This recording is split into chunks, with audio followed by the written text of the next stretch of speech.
Hey, folks, we have some exciting news for you all. We have just launched a brand new company founded on the tenets of our love as a business strategy philosophy, the same philosophy that you've grown to know and love. This new venture is called Culture Plus. Culture Plus is a culture as a service company that provides training experiences, consulting services, and digital tools to help companies achieve high performing and high reliability cultures and teams. To learn more, visit culture-plus.com. That's culture-plus.com. And now let's get to the show. Today's episode is packed full of incredible stories and insights as we really focus in on change and how to create sustainable change that sticks. And to break it all down, we invite Loubna Noureddin to the show. An expert in change, she shares wisdom from her life, her research, and her work, and from the story of how she survived 2 civil wars to what she's been working on with doctors and nurses in healthcare today. We learn a whole lot, and you will too. So enjoy the show.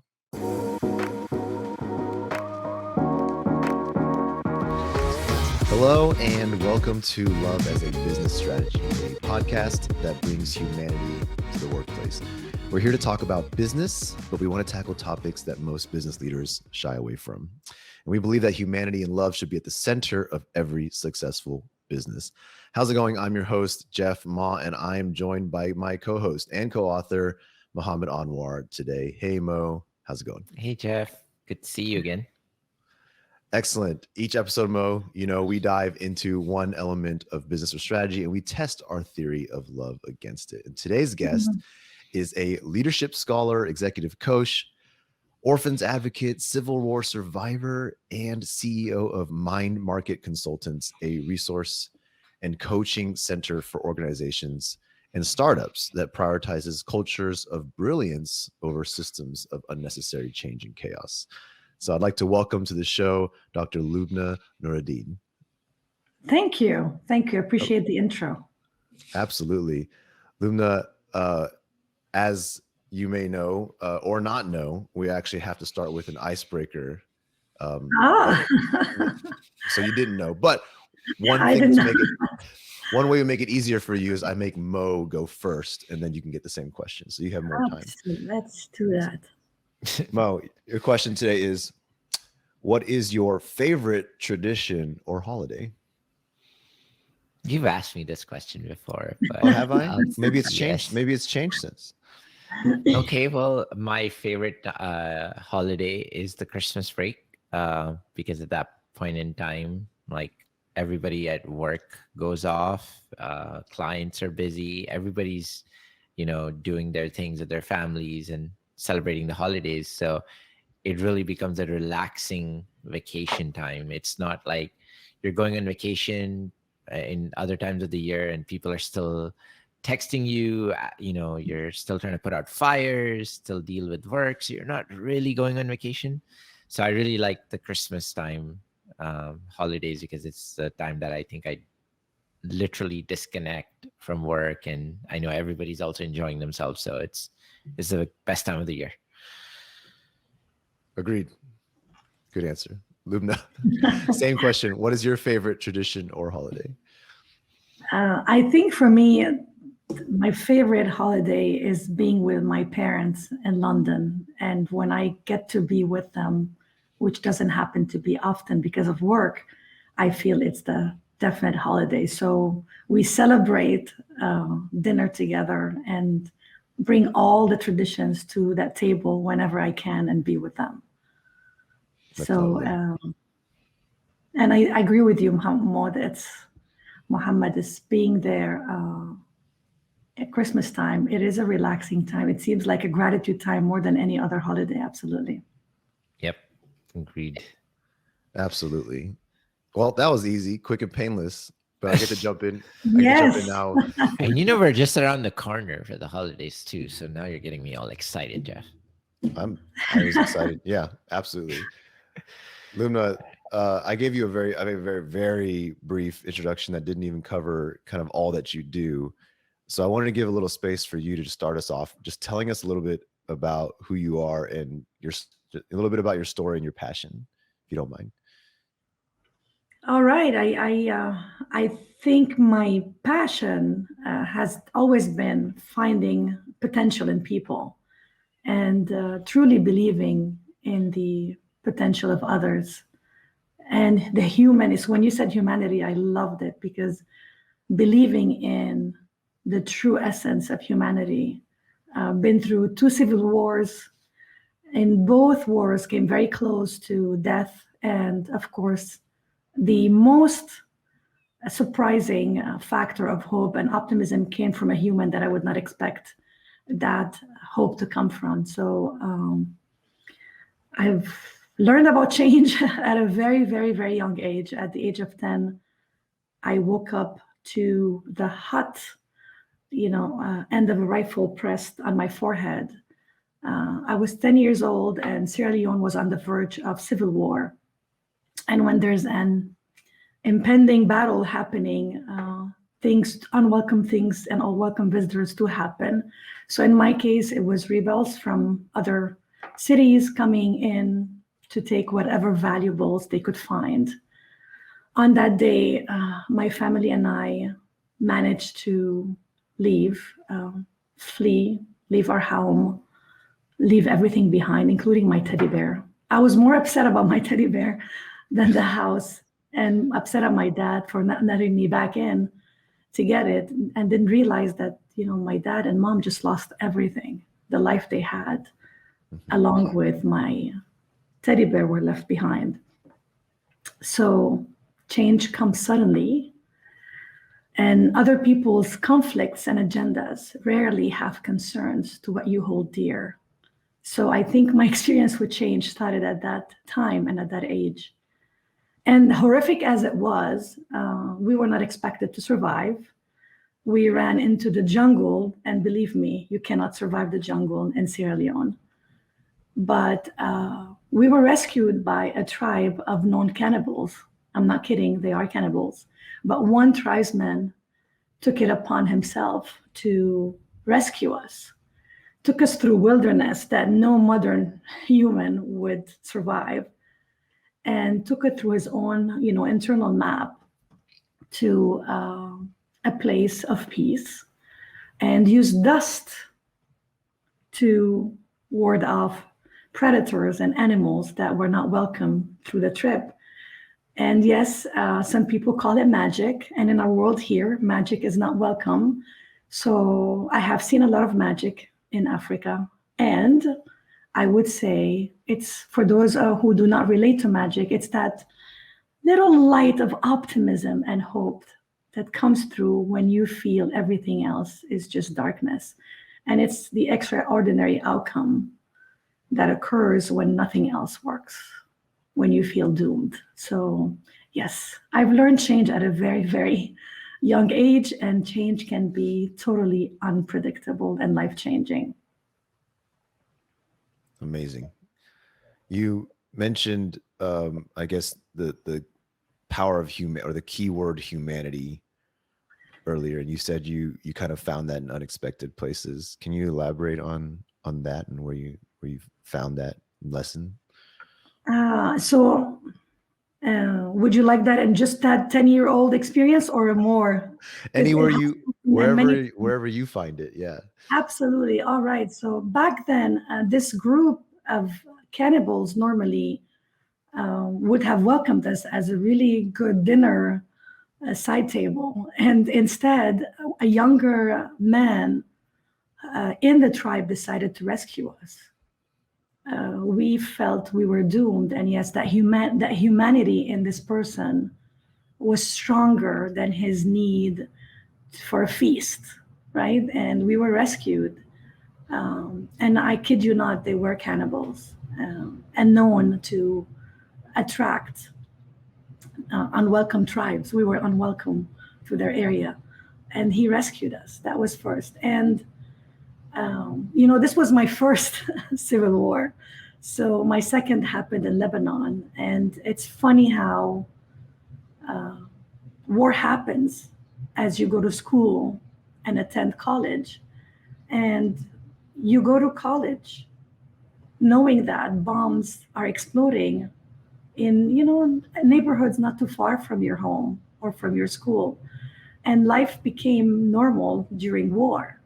But humanity also showed up for me in college, because there was a time the American University of Beirut was a neutral place and a protected place, and soldiers were never allowed inside the territory. And yet, there was a day when those soldiers came in, and the agenda for them violated that promise of neutrality for the college. And they wanted to dismantle our culture of education and dismantle um, the belief that we are safe inside the university for their political agenda and for separation. And we, as girls in back then, stood in the way of these army men by stepping on the floor and sleeping on the floor to not allow their cars to come in to the college. And all we wanted was to save our boys and professors from harm and separation. So humanity happens because, again, they could have stepped on us and ignored all TVs, because it has happened before. But that very person driving that truck, the humongous truck, stopped and realized that these are girls on the floor. I cannot do this, even though the command was move forward, and we could hear it. The funny part is the humanity in all this was, my friend looked at me. She was sitting next to me on the floor, and she said, if they step on us, I'm going to find you in heaven and kill you and go to hell.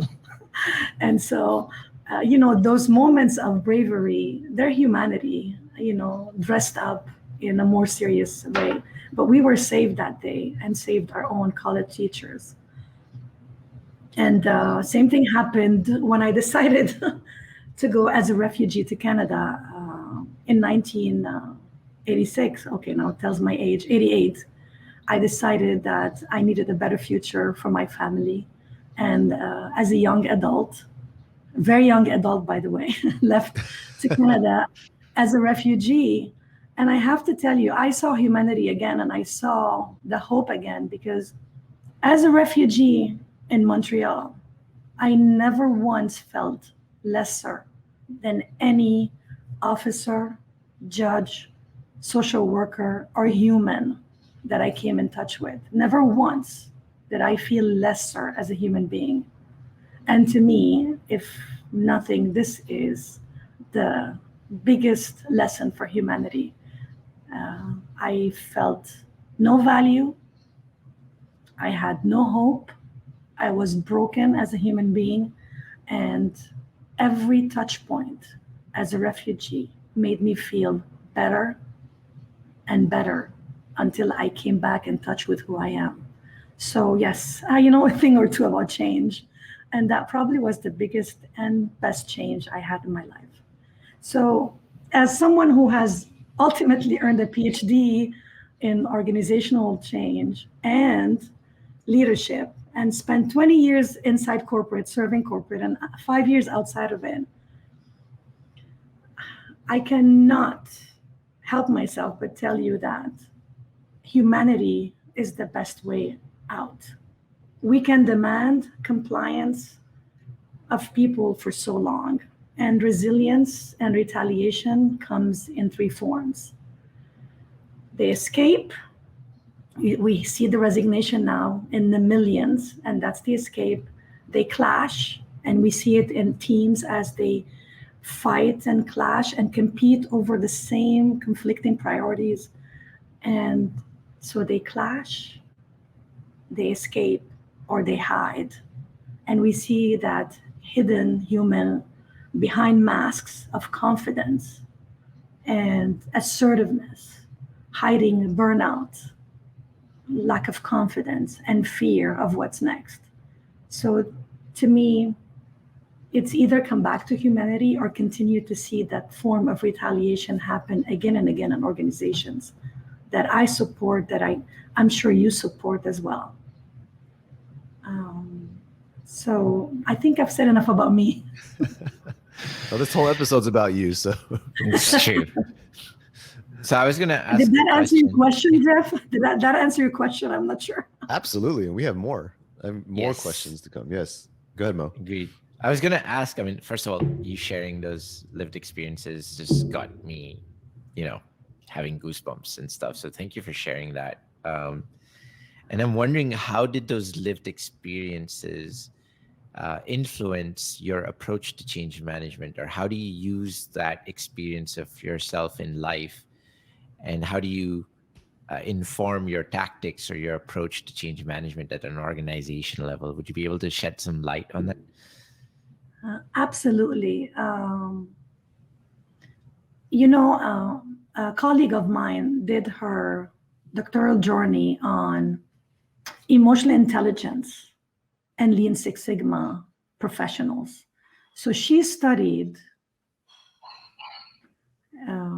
the difference in EQ between professionals who've completed their Lean Six Sigma certification and like professionals who have not, and found no significant difference between the two. And I say that because change has focused consistently on the process side. So while in change agents and change catalysts spend about 67 to 70% of their time with people, their curriculums, their work, their processes are all based on the non-human factor in change.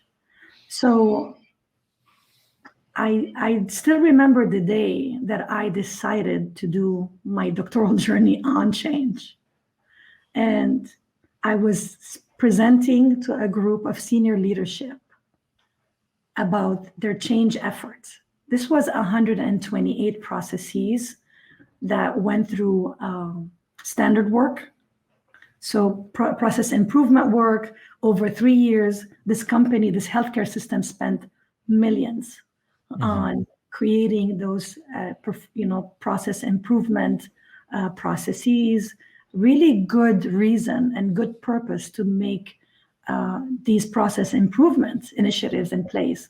And I had to stand there and analyze the sustainability of these efforts after 3 years, and found myself telling them that only 11 processes out of 128 had sustained. All the others fell through the crack. This was an organization that won awards, national awards, for the processes they were following, but only 11 sustained. And I went back and studied the why behind this failure. So on the outside, it looks like we're doing great. And I call it the hallucination phenomena for senior leaders. Senior leaders think everything is going great. We have a bold strategy. People are happy. They're making money. Why shouldn't they be happy? And then you go down to the levels as you go, you pick the layers and layers of employees, and you find something completely different on the other side. So, while we're hallucinating on these perfect phenomena, the bottom line is experiencing something completely different, right? So I went back, I looked at this and found my confidence and my anchor to go back to my experience and say, oh no, it's the same thing. The human side of the equation is what truly matters.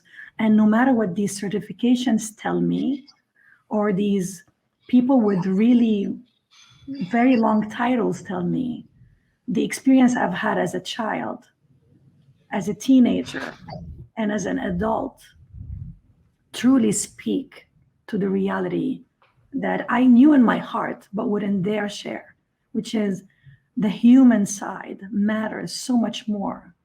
And trust me, if you want to waste potential, put people in situations where they spend their energy in surviving instead of engaging their talent and really contributing their well-being and their heart to the strong culture that sustains and runs on a united front of alignment to your goals. conflicts happens because we're really not in touch with what really matters in the organization. And I think that's how I brought back that experience to work. No matter where I'm sitting and with whom I'm having the conversation, culture is what drives you. And it's what driving millions of people right now to say, enough, I choose to find the culture that suits my needs, a culture that works for me, and a culture that can clearly help me stay aligned to my purpose. So I think this is how I brought it back to my work. Awesome. No, that's very, very insightful and helpful. And I'm curious, from your experience working with, hospital organizations and not, what is it that you see different about hospital systems and them trying to institute or embracing change versus non-hospital systems? I like to see if you've observed any differences or seen any patterns that's, indicative of the two different, industry types. I think what I see, and I say it's unfortunate, Mm-hmm. is healthcare systems looking for consulting and looking for the experiences of non-healthcare individuals to reclaim their sense of financial health and commitment to a profitable environment. And what I have seen is a most powerful thing about healthcare systems is that the purpose is an incredible one. You know, most organizations may struggle with purpose, and yet some really smart ones like Zappos, right, found this great purpose behind selling shoes and brought it to life. And with organizations in healthcare, I see surprisingly that they're not tapping into that purpose. And what we could do differently and tap into more is we have a great purpose. We save lives. We can create a much more aligned culture toward a purpose that is incredibly powerful. And yet that's where I see the miss. So where organizations could do better in healthcare is get back to that purpose, create that culture of change based on purpose. And it's a miss in organizations. I feel like we've hired these accountants or financial people from the financial district to come and really govern the organizations in healthcare. And we can learn a lot from other organizations. But what we cannot miss is the focus on purpose that could be empowering to your own employees, to your own stakeholders, to your customers, your patients, and their families. And I would love for that to become the center of communication during change, because we're missing that purpose. Got it. Would you say that maybe, and this is just my perception, right? So would you say that maybe some of the, at least down at the clinicians level, they're all very understanding of their purpose. They know what they signed up to do, why they chose that career path. But somehow that goal of saving lives, or what they're doing, they know that it's saving lives and helping humanity, can come in the way of them embracing change that might be different from what they've learned to do. For instance, I'm talking out of learning this healthcare industry.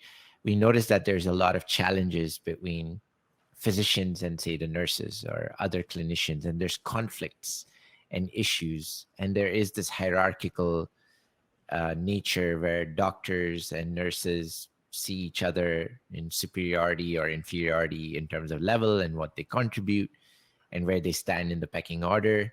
And that seems to have impacted the culture of, hospital systems and how clinicians work with each other, where they may have forgotten their ultimate purpose, maybe somehow of saving lives, but somehow, somewhere, conflicts and egos and hierarchy and like all of this have come into the equation of how culture is represented and experienced. And I don't know, maybe it's just my observation or question. Do you think that maybe they have forgotten the purpose, or they believe they've already living it, so they have the ability to act this way? I mean, I don't know. What is your analysis of the problems that these healthcare organizations may be facing with, how they treat each other as clinicians? That is a great question. And you're absolutely right. It's not a perception. I do believe that the healthcare worker, the nurse assistant, the ones on the units serving that patient are very clear on their purpose, right? Very clear. I'm here to take care of this patient. When we talk about physician, same thing, right? Their ultimate goal is to bring that patient from stage A to stage B to a better health and so forth. I think what gets in the way is something that I just read on I think Sloan magazine. 1.4 million data points of employee concepts or elements for culture. They took 1.4 million of data points to look at what do employee wants when it comes to culture. What are the expectations? And the top one that was significantly not only higher than others, but significantly higher than all others combined was respect. And it's a very interesting one because they took those data points from Glassdoor. So whatever employees are saying about their companies, before they leave or whatever they recognize their companies for. And it says that respect is one of the things that most employees want from their employer. I think the clash that happens has to do with missing that human need from each other. So I don't feel heard is what I hear nurses say. I don't feel heard. I don't feel listened to. And I don't feel respected. My voice is muffled. And they're coming to me with changes to my business, to my work. They're telling me how to do my job better, but they're not here with me. They're not visible, and they don't show up to really see what happens and how they can truly make a difference to me. Right? So I think that's where the change equation is broken. That resistance to change is truly happening because of basic human needs. I'm tired, I'm burnt out, I'm not appreciated. And to top it off, you're telling me how to do my job better. And who are you to tell me how to manage my patient? Because they're looking at numbers, right? And they're looking at stats, but they're not looking to truly take time to influence buy-in and commitment from the healthcare worker that is out there doing the job, that they do best. So if you ask any healthcare professional, from the organizations that you consult with or that we consult with, right? The question is, how visible are my leaders on my day-to-day, and yet they want to change my life in the workplace? And Right. The intentions are in the right place, right? The intentions are always in the right place. Everyone wants to do a better job, and everyone wants to create a process that, is better for the organization. I think the miss is back in that human need for respect, for supportive leadership, for leaders that can listen and hear. And I cannot tell you enough about the middle manager. I just wrote to Forbes about the middle manager. Those middle managers are in the middle. They have to manage the top. They have to manage the bottom. And they are working in the zigzag life of pretending things are okay to the bottom and showing up as I'm okay. And then pretending to be the most open to change to their leaders who probably may not have a clue of what's happening on a day-to-day basis. That And makes they don't sense. want to hear it either. They don't want to hear it. So that's where I'm like, this is for me personally. I'm confused around, like, this is a very purpose-driven profession. It's a Yeah. very goal-driven vision. Like, this is the highest purpose you can think of. Is like saving human lives, right? And a physician, a nurse, goes into this profession to bring good, to serve humanity, and they believe they're serving humanity. But yet, the way they treat each other sometimes, the way they operate with each other sometimes, seems contradictory to the very purpose and mission that they may have signed up for. Because it's obvious that while they're serving patients and they're out there to serve humanity, save lives, they are still hurting each other through their behaviors, through their interactions, by not giving respect, by not listening, by not hearing them. So that's where I think it's a lack of self-awareness around these teams, these leaders, these professionals, where they know their purpose, but I don't think they know how they are representing that purpose in all equal light, in terms of not just their patients, but anyone they treat, anyone they work with, anyone they interact with. And that the purpose isn't just limited to patients. It should be everyone around you. Cause no harm for anyone and everyone, and not just the patients. So I think that's the key to getting healthcare organizations to really embody that purpose beyond the patient care and into every aspect of their interaction. And I think that's missing. You reminded me of a quotation that I absolutely love. I think it's by John Ron, one of the most famous speakers on leadership. And he says, no one cares how much you know until they know how much you care. Nice. Right? And I love that. Yes. it is a great quotation. And one of my clients, CEO, said, okay, send it to me. I'm going to send it to everyone, because that's exactly what's happening. I have this example right now of a chief medical officer that I'm working with, who does not understand why the nursing leaders are not listening to him. He's like, I don't get it. I'm doing the right thing for the organization. I'm creating the change that everyone wants to see. And yet all I get is silence and this passive resistance to my ideas and my concept and my. And the reality is, he has the best intentions for the team, the best intentions for the organization. He truly has missed the boat on the self-awareness. And he does not even understand why they're not listening to him.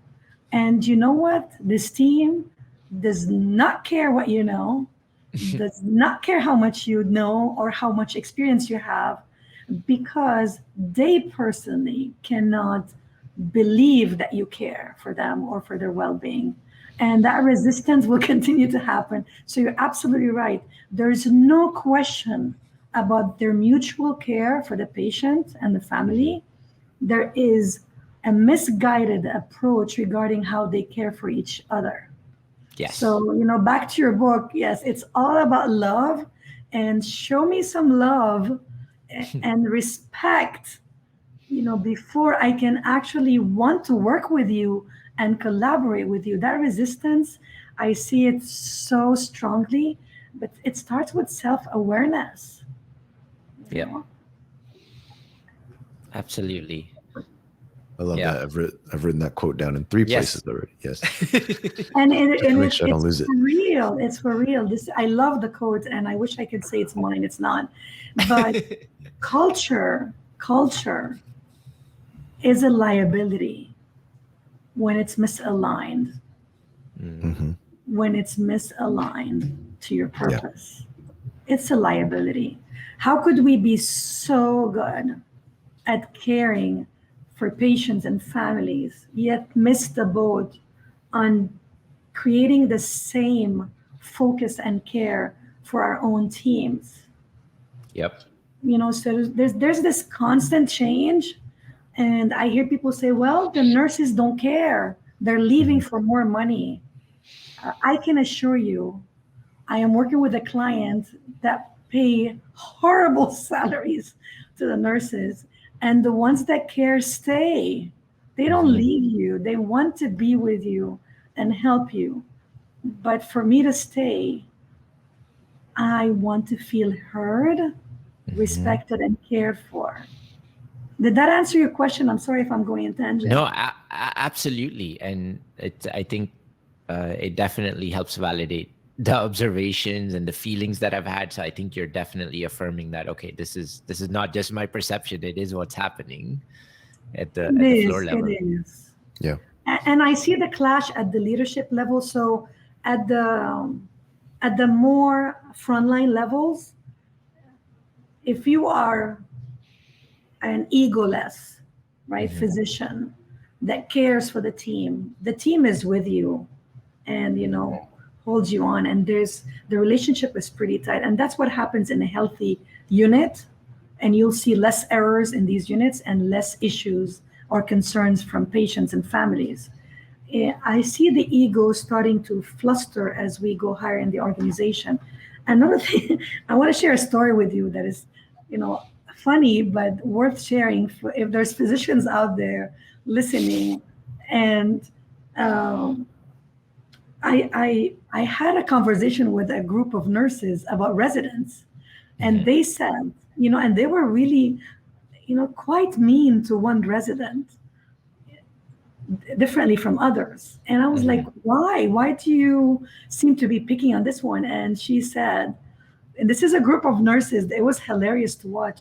Well, the residents that come in that are humble, that are respectful, that are caring, we want to help them succeed. We're the senior nurses. We know Hmm. the business.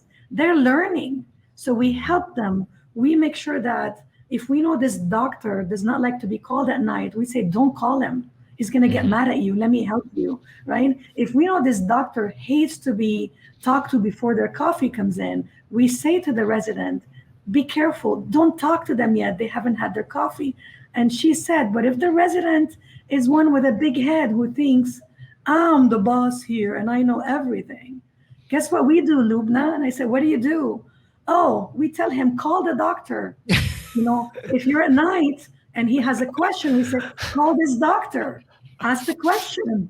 And she said, doesn't happen because we're mean to them.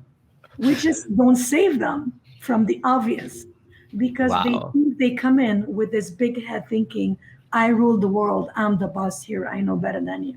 So, yes, attitude is everything. Yeah. Come in with humility, with humanity, with care, and things might miraculously work for you Yeah. and not against you.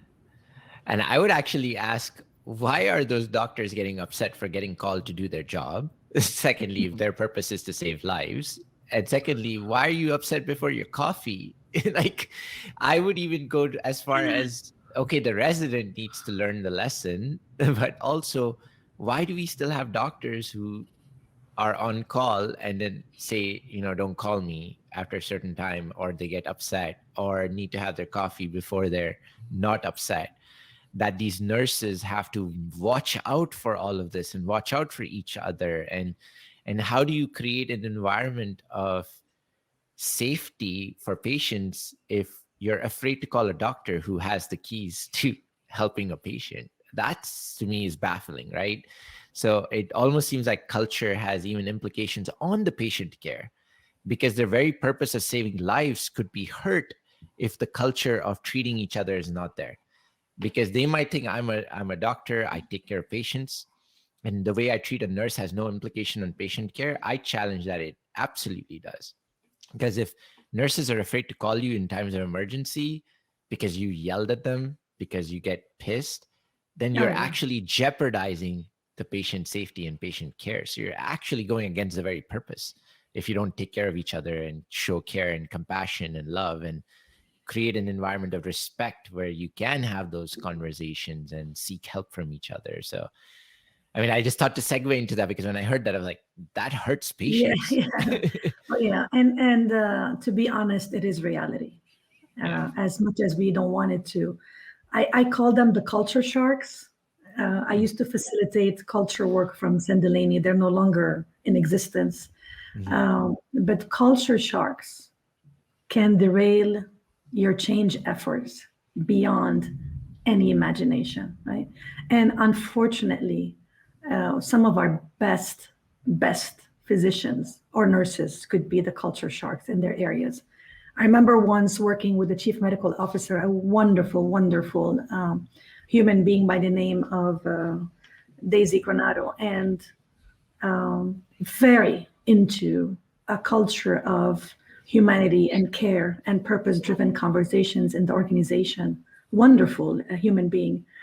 And I was coaching one of her physicians that is absolutely a terror in the organization. And I went to her, had a lunch with this chief medical officer, and I asked her, I said, why do you tolerate this person? What is it that makes you tolerate this person? She's so mean. She's a terror. We've lost so many nurses because of her. And I just don't understand. And I came to her like really asking for an answer because it seems to be misaligned with the values we're trying to create. And she looked at me and said, Loubna, if your child had a tumor in their brain, you want this doctor to be the one that looks at the x-rays. She said, the only one in the area that does not miss the tumor that every single other physician misses. And she told me sometimes the sacrifice comes because there's a bigger reason out there, that has to do directly with, our patient safety. So when she said that, I had to sit back. Sometimes we may miss those little cues, right? The best of them could be the terror. The best surgeon could be the one creating the most toxic environment in the room, in the OR. And the balance between patient safety and culture safety, a safety culture, becomes quite intertwined. And it really takes people from outside the organization to work directly with those physicians to help them understand how their shadow of influence is broken, because a shadow of fear does harm patient care, right? And we have a lot of research out there, but helping them understand that they're the ones creating that shadow of safety, lack of safety in the organization, can take some, profound commitment to helping that physician see their impact on the organization. Yep. So, yes, sometimes administration may keep closed eyes on those people because of what they bring to the table. Yeah. Unfortunately. Makes sense. Loubna, I want to make sure we also spend just a little bit of time before we run out of it on like kind of solutions, I guess. What when we talk about creating lasting change, you're an expert in change. We're talking about all these things happening, the Great Resignation. You're talking about in healthcare, even out of healthcare, it's just all happening at once. And we've highlighted in this conversation some great examples and cases where change is hard and tied to culture, and we're struggling with it. But what is, in your opinion, the way out? Like, how do you create lasting change? Great question, Jeff. And I told Mohammed before that I'm writing a book on change, and the book is based on my doctoral journey and 8 years of research on sustaining change. And I found 5 factors, Jeff, that would really create a good, healthy recipe for change. The model is in my book, so does the leadership competencies that go with it. But the 5 factors are very simple to uphold if we have the right leadership in place. The first one is purpose-driven conversations. Truly, the leaders believe that they're communicating effectively with their teams. And I can assure you, if I go to any organization right now, there's a misalignment between the perception of communication and the real impact of communication in the organization.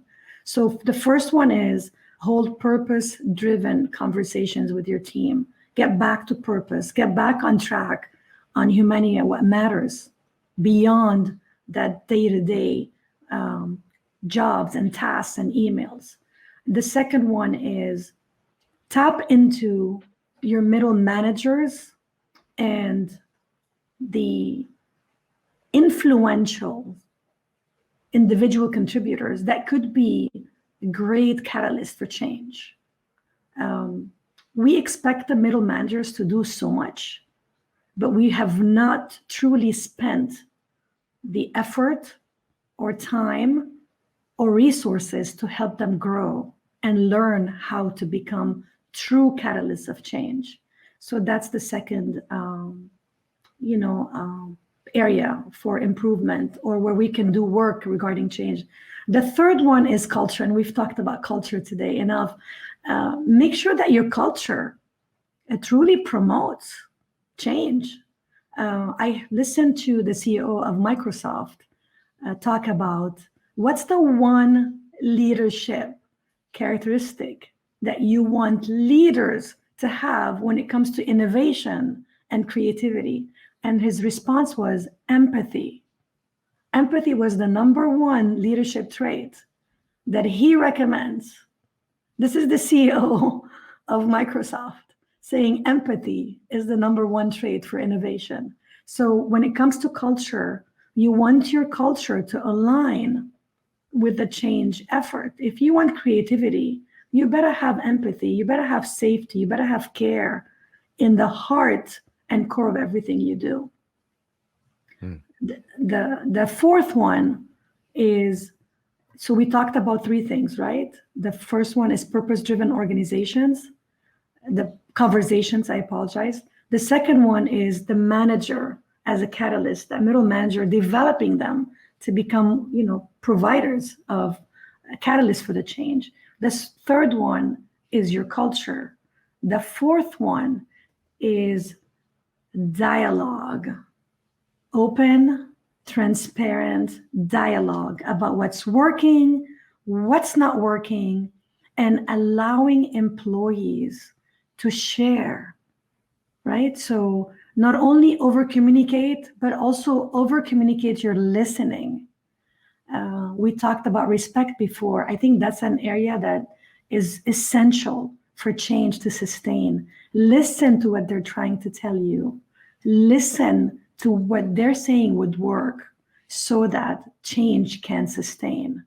I have seen too many groups and teams pretend and say yes to change and don't do anything about it because they tell me, oh, it's the flavor of this month. Next month, they'll find something new.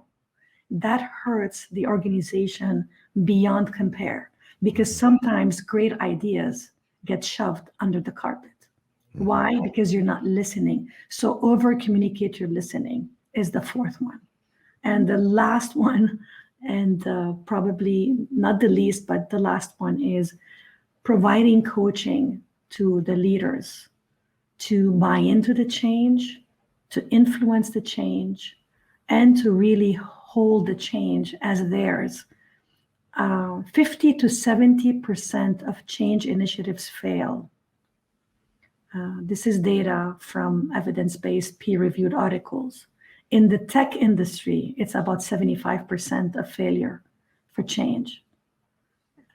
The reason behind it could be many things, including culture, but the one that I know for sure that drives failure to launch in change, just like airplanes. A pilot told me most airplanes crash during launch. Same thing for change. We lose the change at the very beginning, and that's because of lack of involvement of the right people in the change. Your bottom line needs to be part of the change. They cannot be ignored or just told about the change. Their buy-in and their commitment starts with them being involved before planning the change happens, before launch. Let them write your elevator speech for you. Let them be the one to create the vision for change. And it's a miss in organizations that I see again and again. You know, board of organizations are supposed to create the vision, help you see your potential beyond what you see. They're not supposed to drive the change for you. Your people are supposed to drive the change. So those are the factors, the 5 factors that I include in my book. And hopefully I'll get you a copy as soon as I have it. Yes. It's not there yet. It sounds incredible. When can we expect the book to be out? In March 2022. That's Awesome. my book. Nice. So I'll make sure to let you know when that happens. For sure. And Loubna, do you have a title for the book already, or you're still working? Yes. You ready? Yes, let's go. The Dignity Effect. That's the title. And then the subtitle, because Dignity Effect is like, what? What are you saying? 5 tools to reclaim the abandoned factor during change. Nice. Wow. Provocative. I like it. Yeah. Let's hope for the best. Good luck. I mean, I enjoyed everything I heard. So if the book is anything like it, I think it'll be awesome. So I hope great. so. I hope so. For sure. We shall see. Yeah, absolutely. And you know, one of the things that I mean, these 5 things I actually wrote down while you're talking, because I think these are such compelling kind of ways to focus in on really tactical ways to actually start anybody's journey in kind of making sure that change starts sticking. And everything you said really resonated with me, because these are things that I've personally faced, struggles that I've seen happen, flavor of the months, things like that. And also with people we've worked with, such a consistent pattern. And I think it's incredible that you've been able to pinpoint those and put so much kind of thought and research and kind of work behind them. So congratulations on that work and really incredible stuff. Thank you for sharing. Thank you. Appreciate that. And that I really wish we had all the time in the world to dig into all that, but unfortunately all good things must come to an end. But Loubna, thank you so much for joining us today and sharing all this wisdom and all this experience and this lived experience with us. Thank you. Thank you. Thank you, Loubna. Thank you for the time. Appreciate it. Yes. And keep Yes. sharing love to the world, please. We need more of that. Yeah, Well, absolutely. we are definitely trying, and we're hoping to get other people join us in spreading love, starting with the corporate workplace. Yes, absolutely. Absolutely. Thank you so much. Absolutely. And to our listeners, thank you as well for listening in. As always, we hope that you will leave feedback, send us your thoughts, subscribe and rate us on your podcast applications. But shameless plug for our book as well. As always, Love as a Business Strategy, available on Amazon, Barnes and Nobles, etc., wherever you find books. So please do check us out. Be eagerly anticipating Loubna's new book in March as well. And thank you for joining us. As always, have a nice day.